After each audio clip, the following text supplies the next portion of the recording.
Aubrey, do you know a lot about dogs, about having dogs as pets? No, I know very little about having dogs as pets. So what What about if you? what if you're taking the general training IELTS exam and you're asked about this in writing task 1? What would you do? I would have to lie. That's If it, I were guys. asked about, experience with the pets, I would have to lie through my teeth. Guys, you don't know what situation you're going to be asked to write about in writing task 1, right?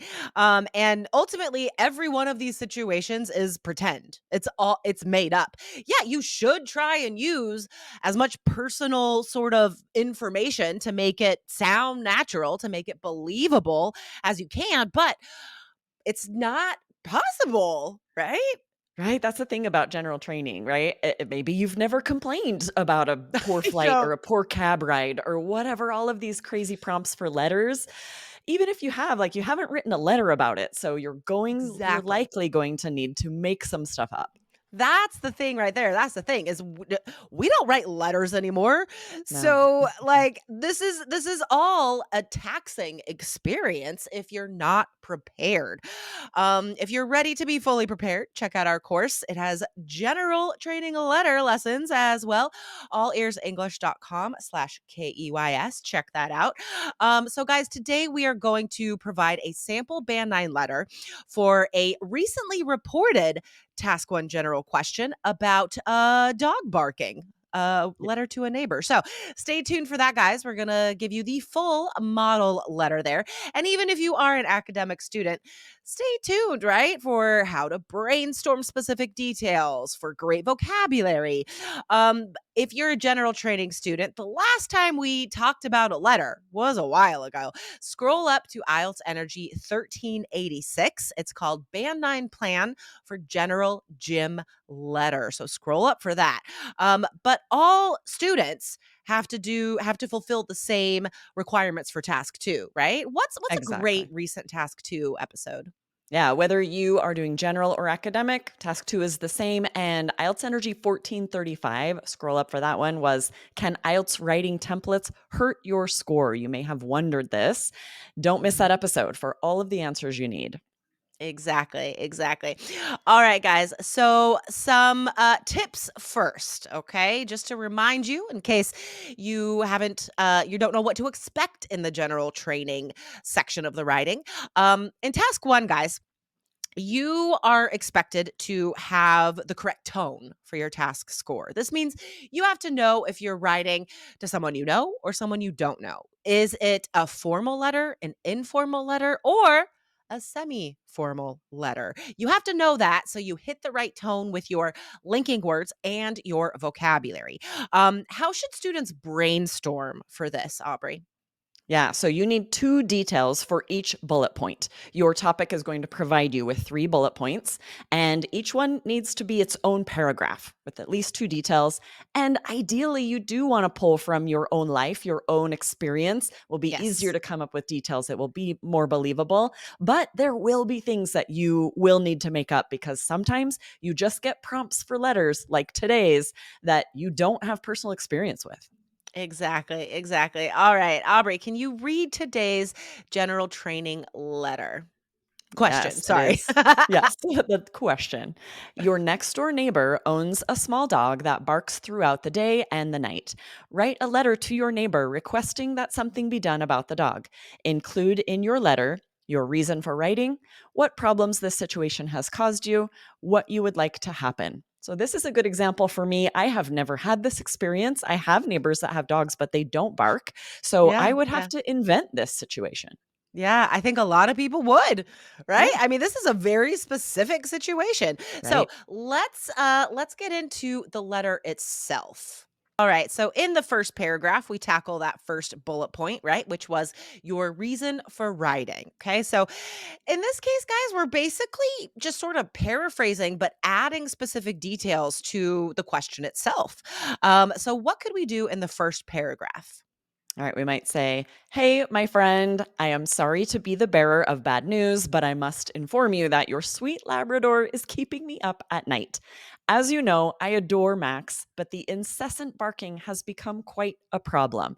So we're using a semi formal tone here. It's your next door neighbor. Yes. You're going to know them. You're going to know Yeah. their dog's name, or you should. And so Yeah. you want to strike this semi formal tone. You're not family, maybe not best friends. So you're keeping a little bit of formality, but we're being pretty informal. We're treating them, we're talking to them as if we know them because we would.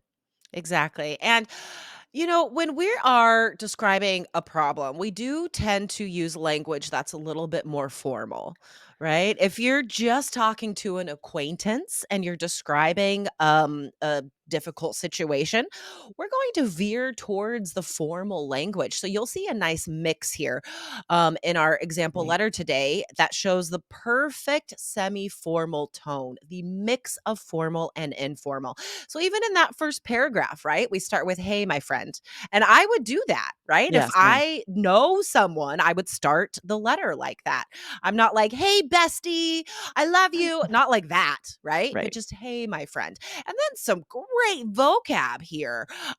Incessant barking. What does incessant mean? Yeah, never ending, right? It seems like Mhm. it's constant. And then also Yes. this to be the bearer of bad news. I Oh, love that's this phrase. lovely. Sorry to be the bearer of bad news. It's a great chunk that just means I'm going to give you some news you might not want to hear. Yes, yeah, and, you could use that on IELTS speaking if you're asked, like, "Do you read a lot?" And I know a lot of students don't, which does make me sad, but I know it's true. You could answer, sorry to be the bearer of bad news, but I'm not an avid reader." Yes, good point. This is a great way to start a lot of answers Yeah, if totally. you kind of assume the examiner would expect a different answer. I love that. Exactly. Alright, so moving on to the second paragraph and the second bullet point. The second bullet point was, "What problems this situation has caused you?" So this has to be where, you're gonna lie, right? Because unless you actually have a neighbor's dog keeping you up at night, you have to lie here, okay? So, Mhm. Aubrey, what would we do in the second paragraph? All right, you could say, unfortunately, I have been unable to remedy the situation on my end. I lie awake at night listening to the barking, and earplugs have been no help. Hence, my performance at work is suffering because I'm in a constant state of sleeplessness. Plus, honestly, my overall health has begun to suffer due to the extreme lack of rest. Oh god, sounds A so lot of bad. great vocab here, and it is interesting. The semi-formal tone. There are some formal chunks, and Yeah. also some more informal language. It's an interesting tone to strike Yeah, I think it's the trickiest tone for to sure. strike, right? All right. So some vocab guys that you can use all over the exam here. Remedy the situation. That, of course, is great for problem solution essays and speaking part three. But honestly, anytime you're talking about trying to solve a problem, you could say remedy the situation, even in part one. Yes, and you may have seen remedy as a noun, but not as a verb. This Yeah. is less common. I don't see students do this as often. So, definitely, if you're about to say fix, replace it with remedy. I need to remedy this situation. And I also want to draw attention to advice that we give for all of the writing, right? Writing task two and task one. The more specific you get, oh, and speaking actually, the more Yeah. specific you get, the more amazing vocabulary comes out, right? So instead of saying, like, I can't sleep because of the barking. Right? That's so boring, and it's still general, right? It's not a good enough detail. It's a detail, but it's not so specific. So we get more specific. I lie awake at night listening to the barking, and earplugs have been no help, right? Now it's painting a picture for the reader, and that is what we want to do with our details and vocab in speaking and writing. Yes, and same, we were saying a constant state of sleeplessness. My overall health has begun to suffer. So you're also seeing interesting grammar forms here that are Yeah. what is required when you're describing how you've been affected. Exactly. All right. Now, the third paragraph, tackling that third bullet point, which is what you would like to happen. Aubrey, can you read that paragraph, please? Yes. Due to the above, I'm afraid I have to ask you to try and fix this situation. One idea might be kennel training. This is wonderful not only for controlling barking, but also for taking away dogs' anxiety. Another option to try would be to buy a bark collar, but depending on how you feel about giving small electrical shocks to your dog, this might not be desirable.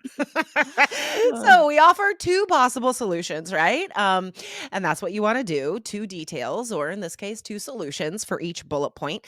And I want you guys to notice all of the linking phrases throughout this letter, at the beginning of every paragraph, between almost every sentence. It doesn't matter if it's informal, formal, or semi formal, guys. You need to have a lot of linking phrases sprinkled throughout your letter to get a high score for cohesion, coherence. So we have modeled that in this letter. And then we finish with just a one line sign off. We can say, if you want to talk about this in person, text me and we'll chat. Again, that informal tone, right? Like I know you, we can meet in person. And then we sign off best John or whatever your name is. All right. So this, of course, as we've said, is a band 9 letter with a lot of lies.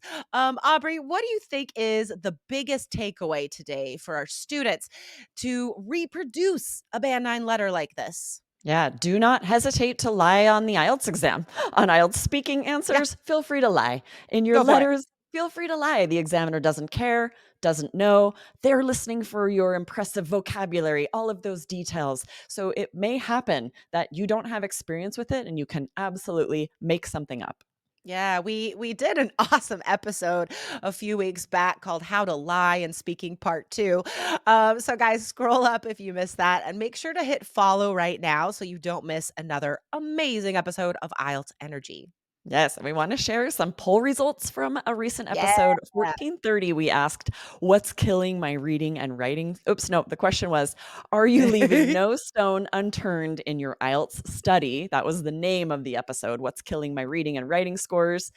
72% of you said yes, so that's Awesome. fantastic. You're leaving Awesome. no stone unturned. You're doing everything you possibly can. 27% said no, Mm, which we get it. You're busy. I love that it's you're tough. honest.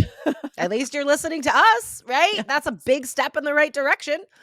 Yes, and Um, we have a poll for today's episode. Be sure to go over to Spotify, or if you're listening on Spotify, you're already there. Answer today's poll. We want to know, have you been kept awake by a neighbor's dog?